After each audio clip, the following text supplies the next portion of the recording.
அனைவருக்கும் வணக்கம். சிம்ம ராசிக்காரர்களுக்கு 2 மற்றும் 11ஆம் இடத்தின் அதிபதியாக இருக்கிறார் புதன். தனாதிபதியும் லாபாதிபதியுமாக இருக்கக்கூடிய புதன் அஷ்டமஸ்தானத்தில் நீச்சம் பெற்று சஞ்சரித்த நிலையில் நீச்ச நிவர்த்தி பெற்று 9ஆம் இடமான பாக்கியஸ்தானத்திற்குள் நுழைகிறார். மே 7ஆம் தேதி முதல் மே 25ஆம் தேதி முடிவும் வரை இந்த இடத்தில் வலுவாக சஞ்சரிக்க போகிறாருங்க. ராசிக்கு அதிநட்பு கிரகமாக பார்க்கக்கூடிய புதன் ராசியின் அதிபதியின் பார்வையிலும் நட்பு கிரகமாக இருக்கிறார். எனவே அவர் வக்ர நிவர்த்தி பெற்று நீச்ச நிவர்த்தி பெற்று 9ஆம் இடமான பாக்கியஸ்தானத்தில் பலம் பெறுவது உண்மையில் வரவேற்கத்தக்க அதிர்ஷ்டமும் யோகமும் நிறைந்த ஒரு அமைப்பாக சிம்மராசிக்காரர்களுக்கு பார்க்கப்படுகிறது. அது மட்டுமல்லாது புதனின் சப்தம பார்வை 3ஆம் இடமான தைரியஸ்தானத்தில் பதிவதால் வெற்றி மீது வெற்றி வரக்கூடிய யோகமும் இந்த தருணத்தில் சிம்மராசிக்காரர்களுக்கு உண்டு. அறிவுக்கு அதிபதியாக திகழக்கூடிய புதன் மே மாதம் 7ஆம் தேதி முதல் நீச்ச நிவர்த்தி பெறுகிறார். மே 25ஆம் தேதி வரை வலுவாக மேசராசியில் சஞ்சரிக்க போகிறாருங்க. அங்கு சூரியன் மற்றும் புதன் சந்திரன் என பல கிரகநிலைகளுடன் இந்த பயிற்சியில் சஞ்சரிக்க போகிறார். அதிலும் குறிப்பாக நீச்ச நிவர்த்தி பெற்று வித்யாகாரகன் புத்திகாரகன் என்று சொல்லக்கூடிய புதன் வலு பெறுவது நல்ல வரவேற்கத்தக்க ஒரு அமைப்பாக பார்க்கப்படுகிறது. எனவேதான் மே 25ஆம் தேதி முடிவதற்குள் நீச்ச நிவர்த்தி பெற்று பலம் பெற்ற புதனின் அமைப்பு காரணமாக இவை நடந்தே தீரும் என்று சொல்லக்கூடிய வகையில் பல அதிரடியான மாற்றங்களை சந்திப்பதற்கான வாய்ப்பு உண்டு. ஏனென்றால் காலச்சக்கர நட்பை கொண்டாடக்கூடியவராகவும் அறிவு மற்றும் வித்தைக்கு அதிபதியாகவும் திகழ்கிறார் புதன். சூரியனுக்கு மிக அருகாமையில் இருக்கக்கூடிய கிரகமாகவும் ஒளி பொருந்திய கிரகமாகவும் பார்க்கப்படுகிறார். அவர் கொடுக்கக்கூடிய அறிவாற்றல் என்பது எதிரிகளை பந்தாடக்கூடிய அளவிற்கு விவேகம் நிறைந்தவையாக இருக்கும். எனவே பல்வேறு வகையான சிக்கல் நெருக்கடிகள் இருந்தாலும் கூட அவற்றை சிறப்பாக கையாளக்கூடிய அதிர்ஷ்ட யோக வாய்ப்புகள் இந்த தருணத்தில் நிறைந்து கிடைக்கிறது என்பதை தெளிவாக உறுதிப்படுத்துகிறார்.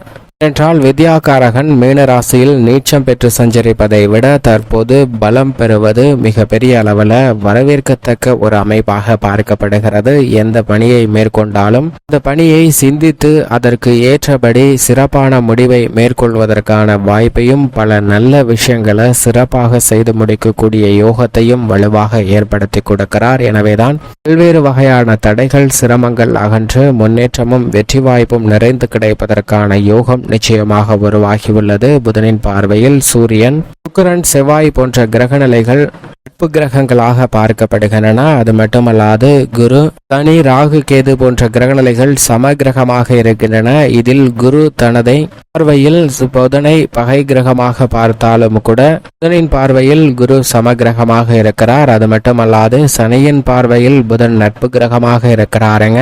மட்டுமல்லாது புதன் பார்வையில் சந்திரனை மட்டும்தான் பகை கிரகமாக பார்க்கிறார். ஆனால் சந்திரனின் பார்வையில் புதன் சமகிரகமாகவும் நட்பு கிரகமாகவும் இருக்கிறார். எனவேதான் காலச்சக்கரத்தில் நட்பை கொண்டாடக்கூடியவராகவும் வித்தைக்கு அதிபதியாகவும் பார்க்கப்படுகிறார் புதன். அப்படிப்பட்டவர் வளம் பெற்று சஞ்சரிக்கும் போது அனைத்து விதமான பணிகளிலும் மிக சிறப்பான வளர்ச்சியும் முன்னேற்றமும் கிடைக்கும். ஏனென்றால் புதன் வலுவாக சஞ்சரித்தால் மிக கடினமான சிக்கல் நிறைந்த காரியங்களை கூட சாதாரணமாக செய்து முடித்து அதன் பலனை பெறுவதற்கான யோகம் நிறைந்து கிடைக்கும். எவ்வளவு பெரிய சவால் நிறைந்த பணியாக இருந்தாலும் கூட தனக்கு கிடைத்திருக்கக்கூடிய அறிவாற்றலை மதிநுட்பத்தை பயன்படுத்தி அதை எப்படி சிறப்பாக செய்வது என்ற யோகம் மிக வலுவாக அள்ளி கொடுக்கிறாருங்க. அப்படிப்பட்ட ஒரு அமைப்பில் தான் நீச்ச நிவர்த்தி பெற்று பலம் பெறுகிறார். இந்த தருணத்தில் 7ஆம் தேதி முதல் 25ஆம் தேதி முடிவதற்குள் பலம் பெற்று மிக வலுவாக சஞ்சரிப்பதால் அதீத நன்மை நிச்சயமாக கிடைக்கப் போகிறது.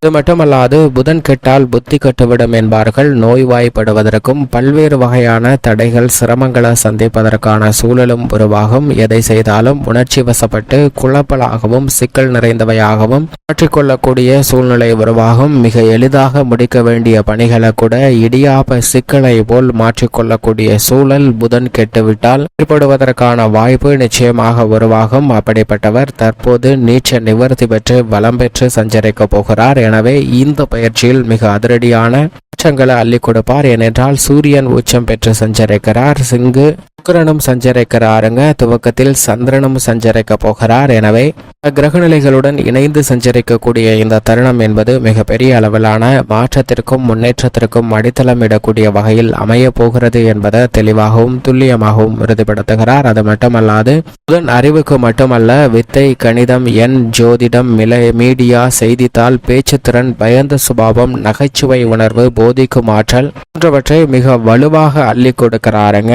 எனவேதான் புதனுடைய அமைப்பு காரணமாக பல அதிரடியான நன்மைகள் நிறைந்து கிடைப்பதற்கான யோகம் உண்டு. புதனின் ஆட்சி வீடாக மிதுனமும் கன்னியும் பார்க்கப்படுகிறது. கன்னிராசி அவரது உச்ச வீடாகவும் இருக்கிறது. இப்போது செவ்வாயின் ஆட்சி வீடான மேசராசியில் வருவது புதனின் பார்வையில் அவரது நட்பு கிரகமாக இருப்பதால் பல்வேறு வகையான நல்ல வாய்ப்புகளை நிறைந்து கொடுக்க போகிறாருங்க. பல்வேறு வகையான பின்னடைவுகள், தேவையில்லாத கருத்து வேறுபாடுகள், அதன் காரணமாக சந்தித்து வந்த மன வருத்தம், வேதனை போன்றவை நீங்கி ஒரு பிரச்சனைக்கு எப்படி சிறந்த முறையில் தீர்வு காண முயற்சி செய்வது, அதை எப்படி நாம் அடைவது என்ற பல நல்ல வாய்ப்புகளை இந்த தருணத்தில் புதன் ஏற்படுத்தி கொடுக்க போகிறார். இது நிச்சயமாக மிக பெரிய அளவில் வரவேற்கத்தக்க ஒரு அமைப்பாக தான் பார்க்கப்படுகிறது. என்றால் இவ்வளவு காலம் சுமார் ஒரு மாதத்திற்கு மேலாக நீச்ச நிலையில் வக்ரகதியிலும் இளவிழந்து மேலும் மேலும் பல சோதனைகளையும் சிக்கல்களையும் சந்திப்பதற்கான சூழலை வித்யாகாரகரான புதன் ஏற்படுத்தி கொடுத்தாருங்க.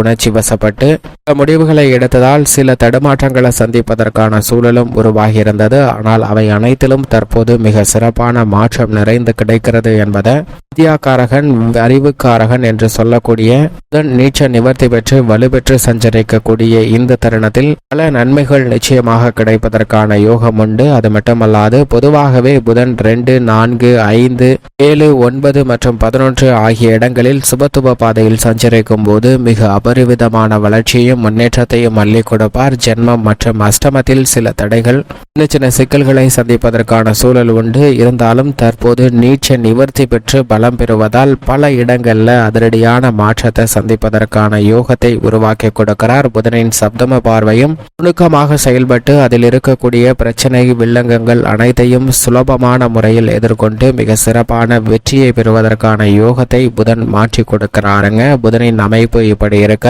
சிம்மராசிக்காரர்களை பொறுத்த வரைக்கும் தனாதிபதியும் லாபாதிபதியுமாக இருக்கக்கூடிய புதன் 9ஆம் இடமான பாக்கியஸ்தானத்திற்கு வந்திருப்பது நிச்சயம் அனைத்திலும் நன்மை நிறைந்து கிடைப்பதற்கான யோகத்தை உறுதிப்படுத்தக்கூடிய ஒரு அமைப்பாக பார்க்கப்படுகிறது. ஏனென்றால் இந்த தருணத்தில் பெரும்பான்மையான கிரகநிலைகள் 9இல் வலம் வந்து கொண்டிருக்கின்றன. எனவே சிம்மராசிக்காரர்களுக்கு இல்லத்தில் நினைத்ததை விட மிக துல்லியமாகவும் சிறப்பாகவும் செய்து முடிக்கக்கூடிய யோகம் மிக வலுவாக கிடைக்கிறது.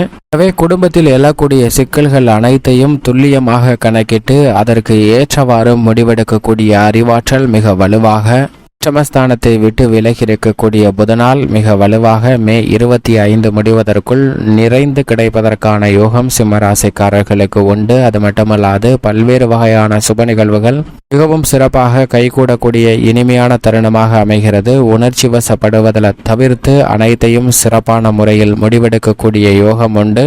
உத்தியோகம், தொழில் ரீதியான பணிகளில் சனி கண்டச்சனியாக அமர்ந்திருந்தாலும் அவரது நட்பு கிரகமாக இருக்கக்கூடிய புதன் 9இல் இருப்பதால் இந்த தருணத்தில் உத்தியோக ரீதியாக பல சிக்கல்கள் வெகுவளவில் குறையும். பணிச்சுமை அதிகரித்தாலும் கூட பணி சார்ந்த நெருக்கடிகள் தவிர்க்கப்படுவதற்கான யோகத்தை உருவாக்கி கொடுக்கிறார். எந்த பணியை மேற்கொண்டாலும் மதிநுட்பத்தை பயன்படுத்தி சிறப்பாக செயல்படுவதற்கான வாய்ப்பை உறுதிப்படுத்தி கொடுக்கிறாருங்க. தொழில் வியாபாரத்திலும் சிறப்பான முன்னேற்றம் கிடைக்கக்கூடிய வகையில் புதனின் பங்களிப்பு மிக பெரிய அளவில் உண்மையை ஏற்படுத்தி கொடுக்க போகிறது. ஏனென்றால் ராசியின் அதிபதியும் இந்த வேளையில் உச்சம் பெற்று சஞ்சரிக்கிறார். கலைத்துறையின் நாயகனாக இருக்கக்கூடிய சுக்கிரனும் 9இல் சஞ்சரிக்கிறார். எனவே புதிய வாய்ப்புகள் கலைத்துறை ரீதியான பணிகளில் நிறைந்து கிடைக்கக்கூடிய ஒரு தருணமாக பார்க்கப்படுகிறது. அரசியல் சம்பந்தப்பட்ட பணிகளில் திட்டமிட்டபடி உங்களது செயல்பாடுகளை சிறப்பாக செய்வதற்கான யோகம் உண்டு.